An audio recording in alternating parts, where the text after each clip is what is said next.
Hi, this is Taxis Chronicles and I'm your host, Simon Rushton. Today we have a guy who's a property developer in the car, and he's going to tell us about the construction industry, or the residential section of the construction industry, and how it's boomed or dwelled or what have you. To hold that. So, hi Harry, how's this? Tell us about the...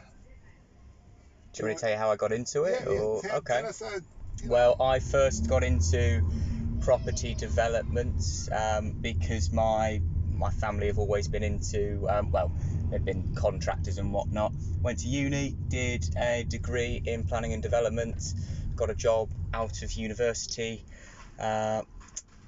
with a developer based in Manchester that moved me down to London. I now am a director and asset manager of that company, and we build about 1,000 resi units a year.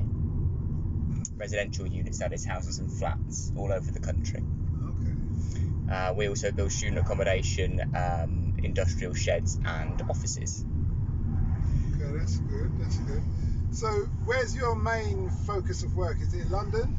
The main focus of work is an hour's commuting distance to London. So we have sites in places like High Wycombe, Aylesbury. We do a lot in the Chilterns, Luton, a lot of north of London, Bedfordshire, that sort of thing. So you're aiming at those people who want the ability to live in the suburbs or a bit of out of London but are happy to commute in. That's right, yeah. And people that are looking for the price point as well. It's obviously a damn sight cheaper to live in Bedford than it is in North London. Yeah, that's a good point. So how's this COVID situation affected the developing construction side of things? It was very hard at the start because a lot of material used on site comes from places like China, places like Italy, all over the world. The material in this country just completely dried up.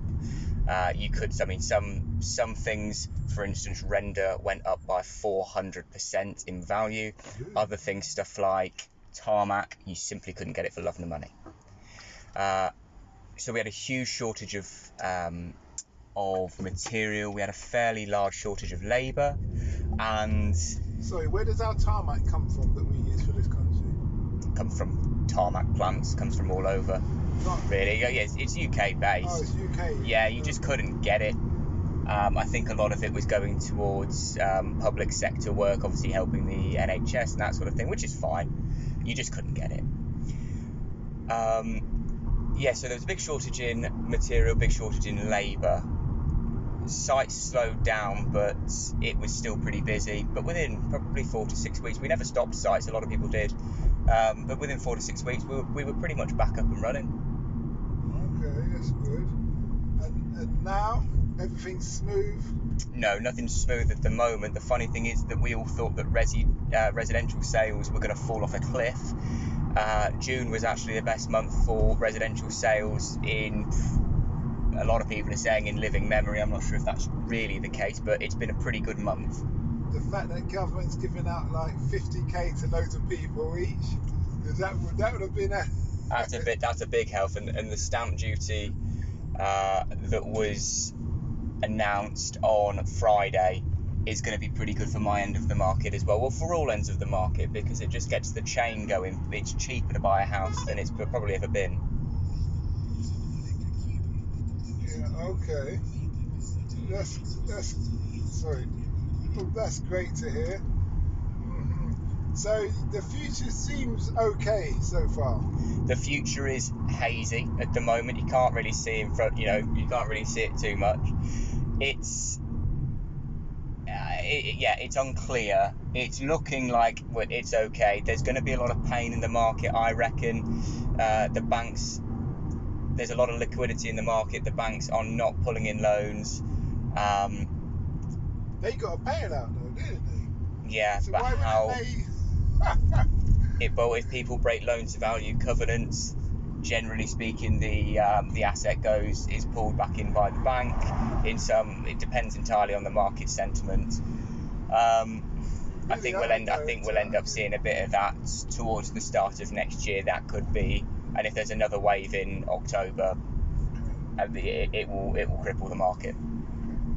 Okay, well, thanks for that interview. That's all right. Much appreciated. I'm sure it's opened up the eyes of the listeners. Do you want to plug your company? No. Okay. No. Anyway, guys, please like and subscribe and share. Don't forget our sister podcast called Africa Investing Stories, all about the pros and cons and the good, the bad and ugly of investing in Africa. Keep in mind, Africa has the 7 fastest growing economies on the planet and has done for a while now. You're going to hear many an interesting story. Thank you and have a nice day.